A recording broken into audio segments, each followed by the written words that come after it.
জানাবেন সিজন 2 এর grand announcement.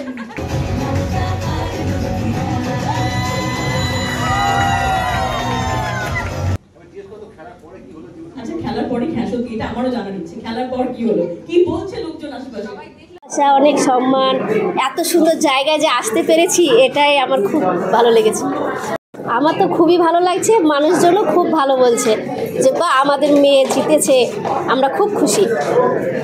না, আমি ফ্রিজটা এখন কিনিনি।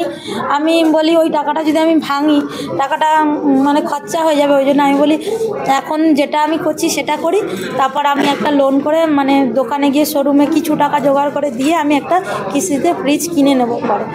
এখন আগের থেকে আমার ব্যবসাটা মোটামুটি ভালো যাচ্ছে, মানে এখন আমার এখন খুবই আনন্দ হচ্ছে, আমাকে এখন অনেকে চেনে বা আজকের পর থেকে আরও লোক বেশি চিনবে, খুবই আনন্দকর, খুবই খুশি।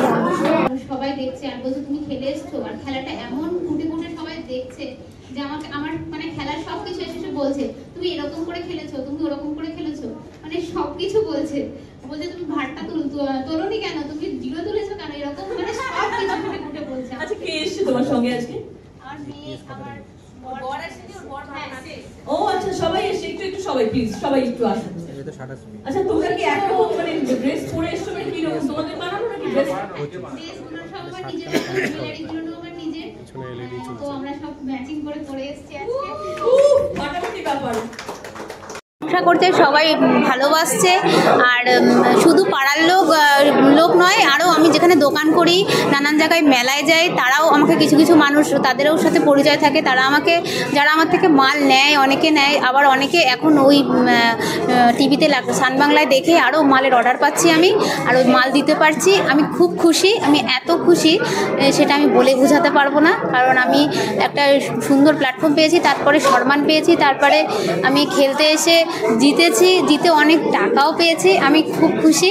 আর আমি এখন মানুষ অনেকে আমাকে চিনে গেছে যে দিদি ওই লাখ টাকার গ্র্যান্ড ফিনালে জিতেছে, এরকম অনেক মানুষ চিনে গেছে, আর চিনে সবাই বলছে যে দিদি এরকম মাল আমাদের এরকম দেওয়া দরকার। আমি মালটা দিতেও পাচ্ছি, আমার ব্যবসাটাও খুব ভালো হচ্ছে। আর আমি হচ্ছে নানান জায়গায় মানে যে সমস্ত জায়গায় মেলা করতে যেতাম তারাও আমাকে ফোন করছে, হ্যাঁ চিনতে পারছে, ফোন করছে যে তো দিদি তো আমাদের এখানে মেলায় এসেছিলো, অনেকে ফোন নাম্বার নিয়ে যায়, তারা ফোন করছে যে দিদি তুমি তো অনেক টাকা দিতে ফেললে, সবাই বলছে, আমি খুব খুশি, খুব আনন্দিত। তাদের কুলু ছাড়া সম্ভব ছিল না যেটা, টুনি আর টুনির দি কৃতিকা আর দোয়েল, টুনি আর টুনির দি কাঁপিয়ে দিয়েছে। Highest point of each episode এসে এমন ক্লু দেয় যে সবাই গানের রাউন্ডে জিতে যায়। ক্লু নয় কিন্তু মাইন্ডে কুলু কুলু এমন হেভি হয়ে যায় না। মানে এক মহিলা অ্যাক্সিডেন্ট, যিনি বলছেন যে তার হাজব্যান্ড অ্যাক্সিডেন্ট মানে বিয়ের 3 মাসের মধ্যে হাজব্যান্ডের অ্যাক্সিডেন্ট হয়ে গেল, হাজব্যান্ডরা বেসরকারি সংস্থায় চাকরি করতো, কাজটা চলে গেল, এবার সে একটা গৃহবধূ হয়ে ঢুকলো, তার কোনো লার্নিং এক্সপিরিয়েন্স নেই কাজের, সে এই ব্লগ করা শুরু করলো, তার স্বামী বেডশোর হয়ে গেল এবং স্বামী বেডশোরে, স্বামী বিছানায় শুয়ে আছে, স্বামীকে ওই পরিষ্কার করে দিয়ে তারপর তাকে আসতে হবে, তার স্বামী বলে যাও তুমি খেলতে যাও বিষয়টা। মানে এগুলো শোনা হয় না সামনে থেকে, তখন মানে লাগে সত্যি এখানটা লাগে এত, তখন মানে এই যে সুদীপটাকে কতবার শুনিয়ে কাটতে হয়, কারণ কিচ্ছু করার নেই, পুরো ফ্লোর ইউনিট তখন থেমে যায়, এমন ধাক্কা লাগে। এমন এইরকম জীবন কাটাচ্ছে একটা মানুষ, তার জীবনের গল্প এটা, মানে এটা কোনো কেউ লিখে দেওয়া নয়, তা সেটা প্রতিদিন ফেস করছে।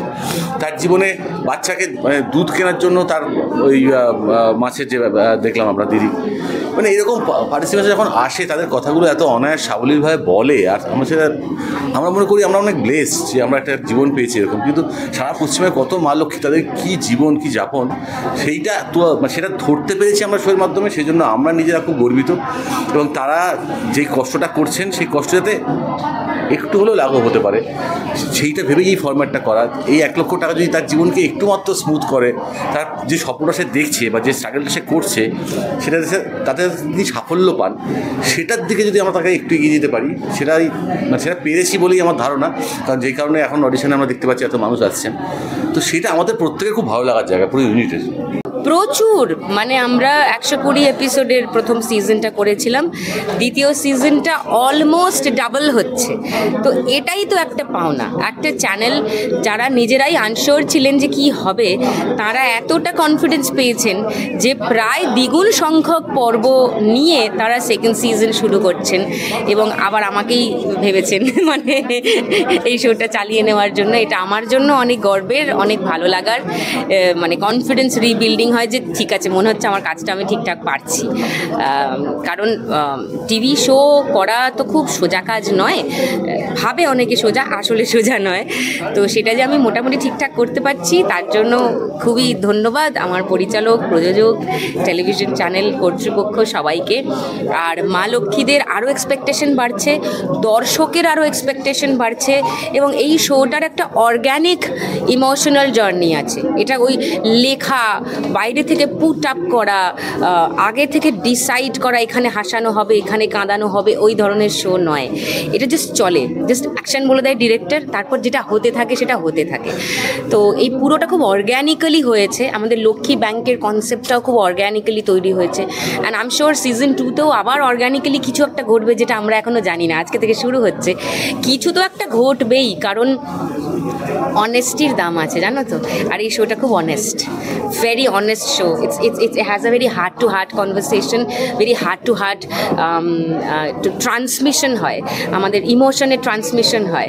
হ্যাঁ, খুব খুব অদ্ভুত একটা বন্ডিং তৈরি হয়। তো আর সেইটা না মানুষ বুঝতে পারে কোনটা রিয়াল কোনটা ফেক, এগুলো বোঝা যায়। তো আমার মনে হয় এইটাই আসল ইউএসপি এই শোটা। ধরো এই যে সঞ্চিতার গল্প তোমরাও দেখছিলে, ও মাছের ব্যবসা করে অথচ ওর কাছে একটা ফ্রিজ কেনার টাকা নেই। এটা দেখার পর আমাদের কি সত্যি মনে হয় না যে আমরা অনেকটা প্রিভিলেজড? আমার বাড়িতে ফ্রিজে আমি যা খুশি রাখতে পারি, সকলের আশীর্বাদে আজকে আমি প্রয়োজন হলে আরও একটা ফ্রিজ অ্যাফোর্ড করতে পারি। হ্যাঁ, যেটা হয়তো আমার মানে লাক্সারি আইটেম রাখার জন্য লাগবে, অথচ সঞ্চিতার এই মাছের ব্যবসা করতে গেলে তার বেয়ার নেসেসারি রিকোয়ারমেন্ট হলো একটা রেফ্রিজারেটর, যেটা সে কিনতে পারছে না। এসব দেখার পর মনে হয় যে আমি কি কিছু করতে পারি এদের জন্য, এরকম মনে হয়। কিন্তু সত্যি কথাই তো মানে একার পক্ষে তো এতগুলো মানুষকে কেটার করা সম্ভব নয়, ওই ইচ্ছেটা ইচ্ছাই থেকে যায়। কিন্তু thankfully I got show or goat connected to this show, যেখানে আমি মাধ্যম হয়ে দাঁড়ালাম এবং যে মানুষগুলোর দরকার, যাদের হলে ভালো হয়, তাদের অবধি আমার মাধ্যমেই পুরো ব্যাপারটা পৌঁছাচ্ছে। আমি তো আর আমার ব্যাঙ্ক অ্যাকাউন্ট থেকে 1 লাখ টাকা করে দিচ্ছি না, এটা তো সান বাংলা দিচ্ছেন, কিন্তু আমার হাত দিয়ে চেকগুলো যাচ্ছে, আমার হাত দিয়ে ব্যাপারটা যাচ্ছে।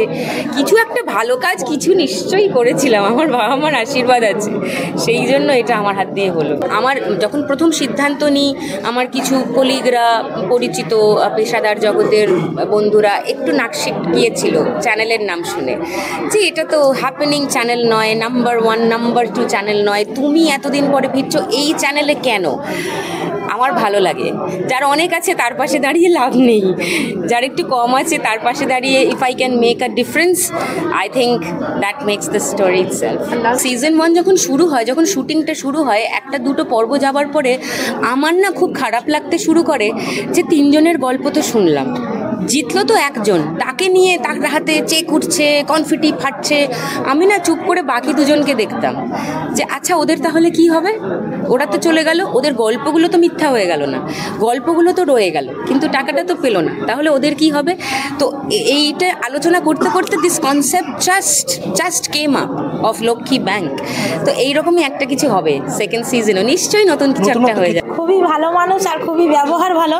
আমি জানি না, আমাকে একটু বেশি যেন উনি একটু ভালোবাসে বা সাপোর্ট করছিল খেলার সময়। যতবারই আমি বলি ম্যাডাম আমি একটা ফটো নেবো, সে একটার জায়গায় বলে তুমি 10টা ফটো নাও। মানে খুবই ভালোবাসা, ব্যবহারই খুবই ভালো। অনেকে আমরা যে বাইরে থেকে ভাবি যে সিনেমা জগতের মানুষদের কি অহংকার, ব্যবহার ভালো না, কিন্তু পুরোটাই হচ্ছে মিথ্যা। আমি সামনে এসে বুঝেছি খুবই ভালো মানুষ। আর যতজন সান বাংলার এখানে কাজ করছে বা এখানে যুক্ত, আমার বাড়িতেও গেছিলো, আমি গরিব মানুষ, আমার বাড়িতে গিয়ে এত ভালো ব্যবহার দেখিয়েছে মানে বলার মতো না।